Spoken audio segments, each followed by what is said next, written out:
Dr. Balram Bhargav, Joint Secretary, Ministry of Health, Shri Love Agarwal. My welcome to all. First, there will be a presentation by Shri Love Agarwal, followed by another presentation by Director General ICMR. After that, Dr. Paul will sum up and give an overview. Then we shall take a few questions. Over to Love Agarwal ji. Good evening friends, हम आपको कोविड-19 की वर्तमान परिस्थिति के बारे में बताना चाहेंगे। अगर हम विश्व के परिप्रेक्ष्य में देखें तो हम देखते हैं कि ऑन एन एवरेज पिछले एक हफ्ते से विश्व में अभी भी 15 लाख से अधिक केसेस रिपोर्ट किए जा रहे हैं। विश्व में टोटल एक्टिव केसेस की संख्या अप्रॉक्सीमेटली 6 करोड़ 18 लाख है। यहाँ एक और विषय हम आप लोगों के सामने रखना चाहेंगे कि जैसे multiple surges across the world जब नोट की गई तो 23 अप्रैल 2021 में 9,04,000 के करीब cases on A daily basis विश्व में एज ए पीक नोट किए गए थे। और इस बार ओमिक्रॉन ड्रिवन जो यह हमारे सामने सर्ज आई थी विश्व में, इसमें 42,34,712 केसेस 19 जनवरी को नोट किए गए। और अभी भी अगर हम देखें तो पुरानी सर्जेस के कंपैरिजन में विश्व में ऑन एन एवरेज पिछले 1 मार्च को भी 15,20,000 केसेस नोट किए गए हैं। यानी कि अगर हम ओवरऑल सर्च के एंगल से एनालाइज करें तो देखते हैं कि 42.3 लाख केसेस पर डे जो कि 19 जनवरी को नोट किया गया, वह पिछली सर्च के मुकाबले में अप्रॉक्सीमेटली 4.68 टाइम्स हायर है। और अभी भी विश्व के कई देशों में एक काफी कंटिन्यूड सर्च नोट किया जा रहा है। अगर हम इसको फर्दर एनालाइज करें तो देखते हैं कि पिछले 2 हफ्ते में average cases during the day विश्व में कुछ देशों में किस रेट से हम नोट कर रहे हैं। जैसे जर्मनी में ऑन एन एवरेज पिछले 2 हफ्ते में 3,26,000 केसेस नोट किए गए, रशिया में 2,84,000, साउथ कोरिया में 2,77,000। और इसी तरह से जो 10 देशों की संख्या जो डेटा हमने आपके सामने सबमिट किया है उसके अंतर्गत हम देखें तो टोटल 56.42% केसेस अभी इन 10 देशों में ऑन एन एवरेज नोट किए जा रहे हैं, जिसमें जर्मनी का ओवरऑल कंट्रीब्यूशन अराउंड 9.86% पाया गया है। इसी तरह रशिया में 9.04%, साउथ कोरिया में 7.33%। यहाँ यह डेटा हम आप सबके सामने इसलिए सबमिट कर रहे हैं क्योंकि हम आप सबको अवगत कराना चाहते हैं कि अभी भी across the world, across many countries हम देखते हैं कि काफी अधिक संख्या में अभी भी केसेस नोट किए जा रहे हैं। इसी के साथ ही जहां एक स्थाई पर काफी अधिक संख्या में कई देशों में केसेस नोट किए जा रहे हैं, इसी के साथ ही कई देशों में एक इंक्रीजिंग ट्रेजेक्टरी कंटिन्यूड बेसिस पर अभी भी बनी हुई है। उदाहरण के रूप में जैसे हम साउथ कोरिया का डेटा एनालाइज करते हैं तो जहां 16 से 22 फरवरी के समय पर एवरेज डेली केसेस 1,10,904 थे, वह 23 फरवरी से 1 मार्च में बढ़कर 1,66,215 के करीब केसेस हुए। यानी कि वीक ऑन वीक बेसिस पर 1.5 टाइम्स एक शार्प सर्ज हमने केसेस में वहां पर भी नोट किया है। इसी तरह अगर आप देखें वियतनाम में वीक ऑन वीक बेसिस पे केसेस की संख्या दुगनी से अधिक हुई है, मलेशिया में दुगनी हुई है, उतनी ही मेंटेन्ड है लेकिन अधिक संख्या में केसेस आ रहे हैं। इसी के साथ ही हांगकांग में जैसे 4.3 टाइम्स केसेस की संख्या में वृद्धि हुई है और न्यूजीलैंड में तो as high as 6.5 times cases में वृद्धि नोट की गई है। यह डेटा हम आप सबके सामने इसलिए सबमिट करना चाहते हैं जिससे हमें ये क्लियर समझ में आता है कि विश्व के कई देशों में अभी अधिक संख्या में केसेस आ रहे हैं और इसी के साथ ही विश्व के काफी देशों में अभी भी एक इंक्रीजिंग ट्रेजेक्टरी ऑफ केसेस को नोट किया जा रहा है। अगर इसी डेटा को विश्व के परिप्रेक्ष्य में फर्दर एनालाइज करें तो जैसे कि हमने इस स्लाइड में दर्शाया है, 19 से 25 जनवरी वाले हफ्ते में 34,26,359 केसेस ऑन एन एवरेज विश्व में रिपोर्ट किए गए डेली बेसिस पर। और उसके बाद से continue decrease in cases across the world note किया जा रहा है। लेकिन जैसे इससे पहले सबमिट किया है कि अभी भी 15 लाख से अधिक cases on A daily basis note किए जा रहे हैं। यानी कि जो डिक्रीज इन केसेस जो एक पीक नोट किया गया था उसके कंपैरिजन में अप्रॉक्सीमेटली 55.7% डिक्लाइन ही नोट किया गया है। इसी को अगर हम इंडिया के परिप्रेक्ष्य में एनालाइज करें तो हम देखते हैं कि जहां देश में ऑन एन एवरेज 19 से 25 जनवरी वाले हफ्ते में 3 लाख से अधिक केसेस डेली बेसिस पर नोट किए गए, अब वह केसेस की संख्या 96.4% घटकर ऑन एन एवरेज 11,000 के करीब केसेस वीकली बेसिस पर देश में नोट किए जा रहे हैं। यहां हम यह दर्शाना चाहते हैं कि एक स्थाई पर देश में जो विश्व का ट्रेंड रहा है इन terms of case management, in terms of cases जो नोट किए गए, उसमें एक शार्प ट्रेजेक्टरी हमारे देश में नोट की गई और एक शार्प कमी हमारे देश में नोट की गई, जिससे लगता है कि ओवरऑल केस मैनेजमेंट में काफी पॉजिटिव रिजल्ट देश ने नोट किए हैं। और इसी के साथ ही जब 11,302 केसेस एवरेज बेसिस पर देश में नोट किए गए हैं और हम विश्व के केसेस के परिप्रेक्ष्य में देखें तो only 0.7% of the global cases अभी इंडिया में आ रहे हैं, जबकि हमारा देश approximately 17% of the world population को रिप्रेजेंट करता है।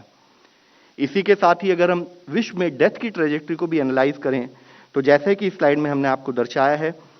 ऑन एन एवरेज 2 से 8 फरवरी वाले हफ्ते में विश्व में 10,787 deaths on A daily basis note की गई और एक डिक्रीजिंग ट्रेंड नोट किया जा रहा है, लेकिन अभी भी 8,330 death on A daily basis विश्व में नोट की जा रही हैं। यानी कि यहां यह पता लगता है कि इन टर्म्स ऑफ एब्सोल्यूट नंबर्स विश्व में अभी भी काफी अधिक संख्या में डेथ्स को नोट किया जा रहा है। 22.8% decline he on an average विश्व की पीक में नोट किया गया है। उसके कंपैरिजन में अगर हम इंडिया की इस सिचुएशन को एनालाइज करें तो we find a relatively positive situation. जैसे कि हमने देश में जो डेथ रिकंसाइल्ड स्टेट के लेवल पर की गई उस डिटेल्स को हटाया तो हम देखते हैं कि ऑन एन एवरेज 2 से 8 फरवरी वाले हफ्ते में जहां देश में on an average 615 death report की गई थी, उसमें भी एक शार्प डिक्रीज नोट किया जा रहा है और पिछले हफ्ते में 144 डेथ ऑन एन एवरेज देश में कोविड से रिलेटेड नोट की गई, जो कि 76.6% of the peak which India has seen उसमें नोट किया गया है। इसी के साथ ही अगर हम देखें कि कई बार यह चर्चा आई है कि ओमिक्रॉन जो है माइल्ड है, अगर उसको हम यह सिचुएशन जो बताती है जो इससे पहले की स्लाइड्स में हमने आपसे सबमिट किया है, इससे एक इंडिकेशन ये होता है कि इसको उतना माइल्ड भी नहीं मानना चाहिए और हमें समझना चाहिए कि हमारे देश के सामने यह चैलेंज बहुत बड़ा था और आज लगता है कि whole of government, whole of society की जो ये अप्रोच देश ने शुरू के समय से ही ओमिक्रॉन को मैनेजमेंट के लिए अपनाई है, उसने एक potential devastating magnitude of cases को रोकने में काफी हद तक सफलता दी है और हमारे हेल्थ केयर वर्कर्स, हमारे फ्रंटलाइन वर्कर्स, वह एएनएम्स, वह आशा वर्कर्स, वह पुलिसकर्मी, वह सैनिटरी वर्कर जो कि हमारे योद्धा के रूप में फील्ड में लड़ते रहे हैं और जिन्होंने वैक्सीनेशन कवरेज को बहुत अधिक बढ़ावा दिया, उनके सपोर्ट से, हर नागरिक के सपोर्ट से हमें यह लगता है कि रीसेंट सर्ज में इफेक्टिव कंटेनमेंट हमने नोट किया। इसको अगर उदाहरण के रूप में देखें कि चैलेंज देश के सामने कितना बड़ा हो सकता था, यहाँ हमारे सामने एक पॉजिटिव न्यूज है कि देश के सामने उतना बड़ा चैलेंज प्रिवेंट किया गया। तो उसमें अगर आप देखें कि अगर जैसे मैंने इससे पहले भी सबमिट किया था कि प्रीवियस पीक अगर विश्व में 9,04,000 केसेस की थी और रीसेंट पीक 42 लाख केसेस की थी, तो यानी कि पीक टू पीक अगर वेरिएशन था because of the high transmissibility of Omicron variant, वह 4.68 टाइम्स था। और हमारे देश में इससे पहले 4,14,188 केसेस की पीक पिछले सेकेंड सर्ज में जो नोट की गई, तो उसको अगर हम इस मैग्नीट्यूड से मल्टीप्लाई करें तो चांसेस थे, भय था कि हमारे देश में शायद 19.39 लाख केसेस प्रति रोज भी आने की संभावना हो सकती थी। जर्मनी से अगर हम इसको कंपेयर करें तो जर्मनी में प्रीवियस पीक और रीसेंट पीक के डेटा को देखें तो वह 8.86 टाइम्स अनुपात में उससे अधिक पीक को नोट किया गया और उससे कंपेयर करें तो शायद भय था कि देश में भी 36,71,329 केसेस भी प्रतिरोज आने की संभावना हो सकती थी। लेकिन जैसे हमने इससे पहले सबमिट किया, relentless efforts by our healthcare workers, relentless efforts by our frontline workers, efforts to undertake vaccination on a large scale in this country has really saved this country and saved so many precious lives. इसी के अंतर्गत हम आपसे highlight करना चाहेंगे कि इस particular wave में जो हमारे सामने चैलेंजेस थे, उसके लिए जैसे इस मंच पे कई बार पहले भी बताया गया है, माननीय प्रधानमंत्री जी के लेवल पर विस्तृत चर्चा, विस्तृत गाइडलाइंस, विस्तृत गाइडेंस के रूप में हमने कार्य किया। माननीय हेल्थ मंत्री महोदय के लेवल पर 25 नवंबर ऑनवर्ड्स डेली रिव्यू करते हुए सारे पब्लिक हेल्थ एक्सपर्ट्स, सारे टेक्निकल एक्सपर्ट्स, सारे एडमिनिस्ट्रेटिव ऑफिशियल्स को जोड़कर on A daily basis identify किया गया कि हमारे सामने क्या चैलेंजेस हैं और हमें क्या कार्य करना है। एक preemptive approach, active screening at international airports, sea ports और लैंड बॉर्डर्स, साथ ही स्टेट्स को टेक्निकल और फाइनेंशियल सपोर्ट ताकि उनका हेल्थ इंफ्रास्ट्रक्चर बढ़ाया जा सके, जीनोम सीक्वेंसिंग एयरपोर्ट्स पर सेंटिनल सर्विलेंस के द्वारा और क्लस्टर्स में ताकि हमें वेरिएंट का जो स्प्रेड है वो मॉनिटर कर सकें, ग्लोबल ट्रेंड को आइडेंटिफाई करते हुए डेली एक फील्ड एक्शन, फील्ड में क्या कार्य करने की जरूरत है, हमारा कंट्रोल रूम, एमर्जिंग चैलेंजेस को डिस्ट्रिक्ट वाइज एनालाइज करना और उसके बेसिस पर स्टेट के साथ, डिस्ट्रिक्ट के साथ संपर्क बनाते हुए उनको कंटिन्यूस गाइडेंस प्रोवाइड करना। जितने भी पॉलिसी डिसीजंस थे, जैसे आप सबको अवगत है, चाहे वे वैक्सीनेशन से संबंधित हों, चाहे कंटेनमेंट से संबंधित हों, चाहे होम आइसोलेशन से संबंधित हों, उनको जैसी जैसे साइंटिफिक एविडेंस हमारे सामने आती रही उसको समझते हुए उन पर कार्य किया गया। मल्टीपल गाइडलाइंस को इस समय में रिवाइज किया गया, चाहे वह क्लिनिकल गाइडलाइन हो मैनेजमेंट की, चाहे टेस्टिंग की हो, चाहे इंटरनेशनल ट्रैवल की हो। Different projection tools district level पर प्रोवाइड किए गए, जहां पर कि केस की ट्रेजेक्ट्री और पॉजिटिविटी के ट्रेंड के बेसिस पर क्या चैलेंज हमारे सामने आएगा और किस टाइप का हेल्थ इंफ्रास्ट्रक्चर होना चाहिए, वह स्टेट को गाइडेंस दी गई। और अक्रॉस होल ऑफ गवर्नमेंट यह इंश्योर किया गया कि not only government of India के सारे मंत्रालय, साथ ही स्टेट गवर्नमेंट और लोकल बॉडीज के सहयोग से इस कार्य को किया जाए। और इस विषय में हमने कई बार कहा है, कोविड की लड़ाई में सबसे मुख्य योगदान हमारे देश के हर नागरिक का था। उनको इसी मन से एविडेंस बेस्ड इंफॉर्मेशन प्रोवाइड की गई। स्टेट ने, डिस्ट्रिक्ट ने एविडेंस बेस्ड इंफॉर्मेशन को प्रोवाइड किया। कम्युनिटी बेस्ड ऑर्गेनाइजेशन का सपोर्ट, एनजीओ का सपोर्ट और कम्युनिटी एट लार्ज के सपोर्ट ने, लगता है कि इस देश में हमें इस सर्च को मेंटेन करने में, मैनेज करने में बहुत जो सहयोग दिया, उसके सुफलिताल अब हम जो हैं, अब उसका आउटपुट हमारे लोगों के सामने है। इसी के साथ ही अगर हम ओवरऑल आज की सिचुएशन को एनालाइज करें तो पिछले एक हफ्ते की केस पॉजिटिविटी 0.99% है। देश में एक्टिव केसेस की संख्या घटते घटते अब केवल 77,152 केसेस ही रह गई है। अगर हम पिछले 24 घंटे का डेटा एनालाइज करें तो हम देखते हैं कि मात्र 6,561 केसेस ही देश में रिपोर्ट हुए हैं। और इससे लगता है कि ना एक स्थाई पर हमारे देश की पीक कम रही, दूसरा वह पीक भी एक स्टीप डिक्लाइन का रास्ता उसने अपनाया और हम केसेस को मैनेज करने में काफी हद तक सफल रहे हैं। अगर आप डेली केसेस की ट्रेजेक्ट्री को देखें तो जैसे 21 जनवरी को 3,47,000 केसेस आए थे, उसमें एक शार्प डिक्लाइन होते अब 6,561 केसेस ही रह गए हैं। और जहां 24 जनवरी को डेली एक्टिव केसेस की संख्या 22,49,000 थी, वह घटकर अब 77,152 केसेस ही रह चुकी है। इसके साथ ही अगर हम स्टेट लेवल पर एनालाइज करें तो अब केवल एक ही स्टेट है जहां पर 10,000 से अधिक एक्टिव केसेस हैं। 5,000 से 10,000 संख्या वाले एक्टिव केसेस की स्टेट की संख्या 2 है और बाकी सारी स्टेट में 5,000 से भी कम संख्या में एक्टिव केसेस हैं अभी, जिसमें कि मुख्यतः अगर देखें कि केरला में भी एक्टिव केसेस की संख्या में कमी आई है। वह पिछले हफ्ते से अगर कंपेयर करें तो ऑलमोस्ट 0.47 टाइम्स ही एक्टिव केसेस रह गए हैं। महाराष्ट्र में भी 0.62 टाइम्स एक्टिव केसेस रह गए हैं। मिजोरम में भी 0.69 टाइम्स ही एक्टिव केसेस रहे हैं। और यह तीनों स्टेट इफेक्टिवली अभी देश के 50% के करीब एक्टिव केसेस को अकाउंट फॉर करती हैं। इसी के साथ ही अगर हम देखें केस पॉजिटिविटी, यानी कि यह एक दूसरा मानक है जिससे पता लगता है कि इन्फेक्शन का स्प्रेड कैसा है, तो उसमें भी हमने कंटिन्यूअस डिक्रीज नोट किया है। 9 फरवरी वाले हफ्ते में जहां देश में 141 ऐसे जिले थे जहां पर 10% से अधिक पॉजिटिविटी थी, अगर वीक ऑन वीक बेसिस पे एनालाइज करें तो देखें कि यह 141 जिलों की संख्या घटकर 67 डिस्ट्रिक्ट हुई। फिर अगले हफ्ते 56 डिस्ट्रिक्ट और अब मात्र 29 डिस्ट्रिक्ट हैं जहां पर कि 10% से अधिक केस पॉजिटिविटी नोट की जा रही है। इसी के साथ ही 5 से 10% केस पॉजिटिव जिलों की संख्या में भी कंटिन्यूड बेसिस पर हमने एक डिक्रीज नोट किया है। 161 जिले घटते घटते 72, फिर 44 जिले और अब 34 जिले मात्र रह गए हैं। और साथ ही वह जिले जहां पर कि 5% से कम पॉजिटिविटी है, उसकी संख्या में एक प्रोग्रेसिव इंक्रीज नोट किया जा रहा है। जहां 9 फरवरी वाले हफ्ते में 432 ऐसे जिले थे, वह संख्या बढ़ी 595 जिले, 634 जिले और अब 671 जिले देश में ऐसे हैं जहां पर कि केस पॉजिटिविटी 5% से भी कम है। हमने देश के कोविड के केसेस को एनालाइज किया और हमने देखा कि अगर हम इस केसेस को प्लॉट करें और ये देखें कि देश में जो पिछली सेकेंड सर्ज में पीक आई थी 4,14,000 केसेस की थी, जो कि 7 मई को नोट की गई थी। और उस पीक के 10%, यानी कि जब उससे 10% केसेस पहले थे या बाद में थे, उस पीरियड को अगर हम एनालाइज करें और माने कि यह एक रिप्रेजेंटेटिव एक हमारे सामने पीरियड दर्शाता है कि जिसमें केसेस में पीक आना और पीक का डिक्रीज होना नोट किया गया, तो जैसे 20 मार्च को देश में 40,953 केसेस उस दिन पर्टिकुलर दिन नोट किए गए और it took 49 days to reach to the peak of 4,14,000 cases. उसके बाद हमने देखा कि 14 जुलाई को देश में 40,255 केसेस नोट किए गए, approximately 10% the peak on both sides, और उसमें 68 दिन लगे। उसके कंपैरिजन में अगर हम थर्ड सर्ज को एनालाइज करें तो हम देखते हैं कि 4 जनवरी को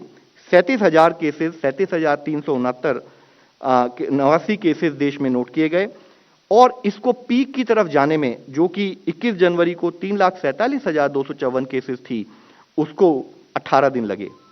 उसके बाद वह पीक कम हुई, एक शार्प ट्रेजेक्टरी उसमें डिक्रीज की नोट की गई, और 14 फरवरी को देश ने अप्रोक्सीमेटली 10% ऑफ द पीक यानी कि 34,113 केसेस को नोट किया, जो कि 24 दिन में हमने अचीव किया। तो अगर आप इस डेटा को एनालाइज करें तो हम देखते हैं कि जो सेकंड सर्ज थी उसका ओवरऑल स्प्रेड अगर 117 दिन था, तो ये थर्ड सर्ज में इसका overall spread that is 10% of the peak on both sides, वह मात्र 42 दिन रहा। इसी के साथ ही उस समय में कितने केसेस देश में रिपोर्ट हुए, तो उस समय जहां सेकंड सर्ज में 1,94,31,743 केसेस नोट किए गए, वहीं इस पर्टिकुलर सर्ज में 77,42,652 केसेस नोट किए गए।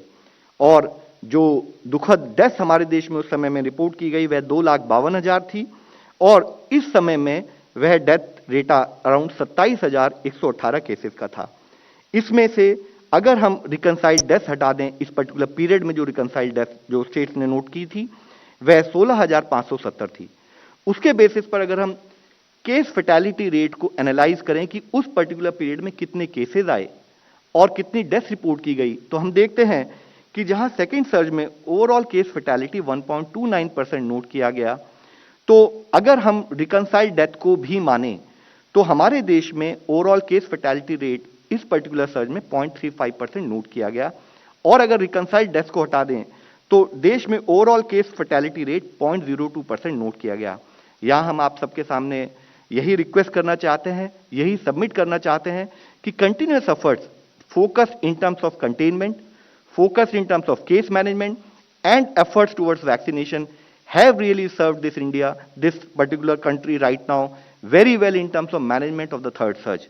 इसी के कंटेक्स्ट में अगर इसी डेटा को आप फर्दर एनालाइज करें तो जहां ब्लू लाइन से हमने आपको दर्शाया है कि कैसे देश में वैक्सीनेशन का पेस बढ़ा, तो अगर हम देखें कि पार्शियली वैक्सीनेटेड पीपल, जो कि अगर आपको तीसरे कॉलम में दर्शाया है, partially vaccinated people at the start of the surge in second wave, तो अगर आप उसको देखेंगे तो जो एलिजिबल पॉपुलेशन थी, यानी कि उस समय पर एलिजिबल पॉपुलेशन में health care workers, frontline workers, people above 60 years of age and people from 45 to 59 years of age with comorbidity, तो उस टाइम में देश की जो ओवरऑल कवरेज थी फर्स्ट डोज की वह 10.1% थी। और अब इस पर्टिकुलर पीरियड में देखें कि यानी कि at the start of third surge जो कि 4 जनवरी था, तो वह 90.83% थी। और इसी के साथ ही सेकेंड सर्ज में अगर हम देखें तो fully vaccinated people of the eligible people जो 2.1% थे, वह बढ़कर 65.4% हुआ। हम आपके द्वारा सबसे यही रिक्वेस्ट करना चाहेंगे, सबको यही सबमिट करना चाहेंगे कि यह ग्राफ क्लियरली दर्शाता है कि efforts towards vaccination has yielded very positive result to the country in terms of management during the third surge, और जरूरी है कि वैक्सीनेशन पर हमारे एफर्ट्स उसी तरीके से बने रहें ताकि हम लाइव्स को सेव करने में सफल हो सकें। अगर हम आज देश की परिस्थिति देखें तो 178.02 करोड़ टोटल डोजेज एडमिनिस्टर हो चुकी हैं, जिसमें 90.96 crore doses first dose coverage के द्वारा 97% of eligible population has been covered, second dose के द्वारा 76.66 करोड़ डोज देते हुए 82% of the population has been covered, precaution dose जो कि health care workers, frontline workers and people above 60 years of age with comorbidity उसके द्वारा 2.03 करोड़ डोजेज दी जा चुकी हैं। और यंग एडोलसेंट के लिए जो कार्यक्रम शुरू किया गया उसमें फर्स्ट डोज के द्वारा 5.5 करोड़ डोजेज देते हुए 74% of eligible population has been covered and second dose के द्वारा 39% of the eligible population has already been covered. आज हमारे सामने की अगर हम सिचुएशन को देखें तो देश में ministry of health home affairs in consultation with Ministry of Health and other department had been issuing guidelines from time to time whether related with lockdown to unlockdown and strategic opening of the economy also। तो ministry of home ने जो latest guideline issue की हैं जिसमें उन्होंने कहा कि कहाँ एक तरह से कैसे graded resumption of economic activities किया जाए, उन गाइडलाइंस के तहत जो मिनिस्ट्री ऑफ हेल्थ ने डिटेल्ड गाइडलाइंस इशू की थी उसको उसमें रिट्रीट किया गया। हम आप सबके सामने वही सबमिट करना चाहते हैं, जिस गाइडलाइन के तहत स्टेट से रिक्वेस्ट की गई है कि वह कंटेनमेंट मेजर्स हों या रेस्ट्रिक्शंस हो या रिलैक्सेशंस हो, उसके कुछ गाइडिंग प्रिंसिपल्स को नोट किए रहें, जिसमें मुख्यतः उन प्रांतों में जहां पर की पॉजिटिविटी रेट पिछले एक हफ्ते में 10% से ज्यादा हो,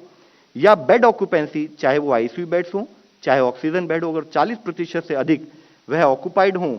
तो जरूरत है कि उन पर्टिकुलर एरियाज में रेस्ट्रिक्शंस या कंटेनमेंट मेजर्स को सुदृढ़ किया जाए। और हमने स्टेट्स और डिस्ट्रिक्ट से रिक्वेस्ट की है कि लोकल एपिडेमियोलॉजिकल सिचुएशन को रेगुलर बेसिस पर अभी भी एनालाइज करते रहने की आवश्यकता है,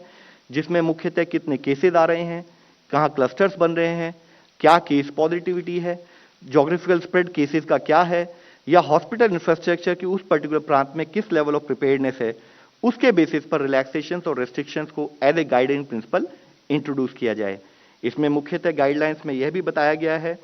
कि एक्टिविटीज हो, स्पोर्ट्स हो, एंटरटेनमेंट हो, एकेडमिक कल्चरल एक्टिविटीज हो, कोई गैदरिंग्स हो, कांग्रीगेशन हो, वह अगर इन ऊपर वाले गाइडिंग प्रिंसिपल्स को और एपिडेमियोलॉजिकल सिचुएशन को स्टेट और डिस्ट्रिक्ट पाया जाता है। इसी के साथ ही हमने स्टेट से यह भी कहा है, जिसमें कि गाइडलाइंस के थ्रू कि ऑफलाइन क्लासेस स्टार्ट की जा सकती हैं, और साथ ही हाइब्रिड मॉडल जिसमें ऑनलाइन एंड ऑफलाइन क्लासेस है उसको भी इंट्रोड्यूस किया जा सकता है, उसका भी इस्तेमाल किया जा सकता है। मैरिजेस और फ्यूनरल्स और लास्ट राइट्स अलाउ किए जाएं, चाहे शॉपिंग कॉम्प्लेक्सेस हो, सिनेमा हॉल्स हो, रेस्टोरेंट्स हो, जिम्स हो, स्पाज हो, स्विमिंग पूल्स हो, या रिलीजियस प्लेसेस हो, उनको भी ऑपरेट किया जा सकता है ऊपर वाले उन गाइडिंग प्रिंसिपल्स को फॉलो करते हुए। पब्लिक ट्रांसपोर्ट हो, इंटर स्टेट और इंटर स्टेट मूवमेंट हो, उसको भी अलाउ किया जा सकता है इन्हीं गाइडिंग प्रिंसिपल्स को फॉलो करते हुए। और गवर्नमेंट और प्राइवेट ऑफिसेज या इंडस्ट्रियल और साइंटिफिक स्टैब्लिशमेंट हो, उनको भी अलाउ किया जा सकता है। यहाँ मुख्यतः आपसे सबमिशन यही है कि गाइडिंग प्रिंसिपल्स को ध्यान में रखते हुए फील्ड लेवल पर रिक्वायर्ड डिसीजन लिया जाए, ताकि ओवरऑल केस मैनेजमेंट के जो भी गेन्स देश ने, स्टेट ने या डिस्ट्रिक्ट ने अब तक ग्रहण किए हैं, पाए हैं, वह कंटिन्यूड बेसिस पर बने रहें। आज जरूरत है कि हम नए नॉर्मल के रूप में कोविड अप्रोप्रिएट बिहेवियर को अपनी लाइफ में इंट्रोड्यूस करते रखें, जिसमें कि हमने आज केसेस की संख्या में कमी है, लेकिन जरूरी है कि जैसे हमने दर्शाया है कि विश्व में अभी भी कई देश ऐसे हैं जहां केसेस अधिक संख्या में आ रहे हैं, जहां केसेस की गति में अधिक संख्या एक दिखाई देती है, तो जरूरी है कि कोविड उपयुक्त व्यवहार को हम अपनी लाइफ में अपनाते रहें, मास्क पहनकर ही आगे का कदम बढ़ाएं। कोविड से बचाव अभी भी जरूरी है, और संपूर्ण टीकाकरण हमारा सुरक्षा कवच के रूप में हमारे सामने रहेगा, जिसको हमें अपनी लाइफ में इस्तेमाल करना है। धन्यवाद।